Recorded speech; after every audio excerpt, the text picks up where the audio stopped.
The breakup was full of confusion.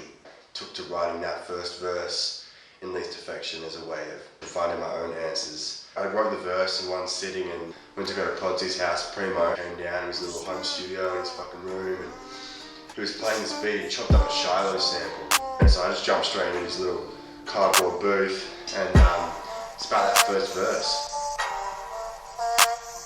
You weren't perfect, I was average, you were worth it. Put the work in, made it happen. Everything they want, we had it. Every week was getting better. We were learning all our habits and dedicating our time as much as we could have managed. You could imagine it'd be us. I need something that's going to be more original out the gate. I need people to see this who don't already know who I am. So I had to do the fucking YouTube type beat hustle. A Tupac type beat actually, and fucking bought it straight away. I was like, alright, this is the one, put it in the bank, get the second verse down. Super happy with it, but it had this fucking empty space at 8 bars in the middle between the 2 verses. Can't write hooks for the fucking life of me, bro. I can't do choruses. I spoke to people who mean a lot to me, mentors that I have, and I tried throwing other bars in, I tried repeating bars, I tried a bunch of ideas, brainstorming. I ended up singing my own hook, showed it to Skem in the studio. He said, look man, it's good and I respect it, but it's not right for this track, you need to do this track justice. So I wanted something intimate that also provided space, because the verses are so intimate.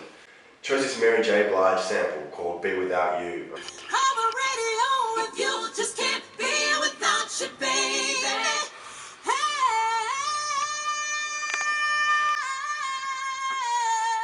And I felt like it needed to be like male expression. Transposed it down about 7, made this little loop here.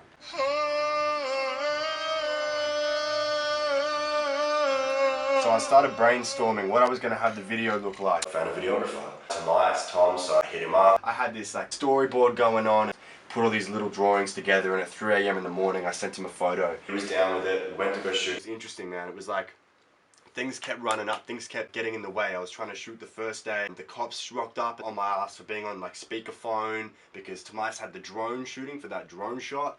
And I wanted to like negotiate, like, okay, take this left or go straight, slow down, speed up. And then we tried to find a car park and like 4 car parks kicked us out. The security kicked us out. We didn't get any shots. The drone died. I had to grab Tom again for a second day of shooting and the lovely Ash for a second day of shooting because my own fucking camera that I set up in the back with blue tack and fucking tape and books on the back shelf on my car to film us driving around.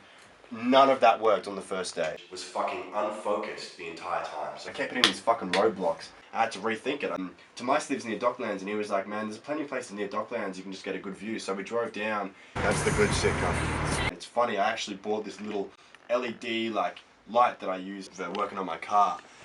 This is gonna be mental. I had it in the back. He's like, yeah, just pull it out, and that's what it gives the silhouette of the smoke. If you look carefully, you can see we must have moved it like twice, like from opposite ends from one side of the car to the other for the different shots. But it still didn't have the levels because the drone was dead, so we needed to get that perspective in space. So me and Rob fucking found this table in some tip, like on the other side of the wharf, and we just pulled it over the fence, put it up in the corner, and Tom actually standed up on that, and that's how we got that high angle.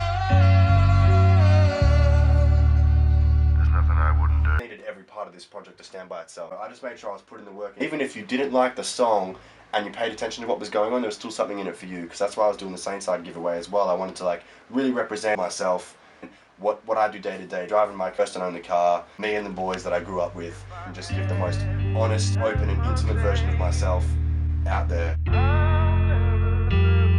You weren't perfect, I was average, you were worth it. Put the work in, made it happen. Everything they want, we had it. Every week was getting better. We were learning all our habits and dedicating our time as much as we could have managed. You could imagine it'd be us.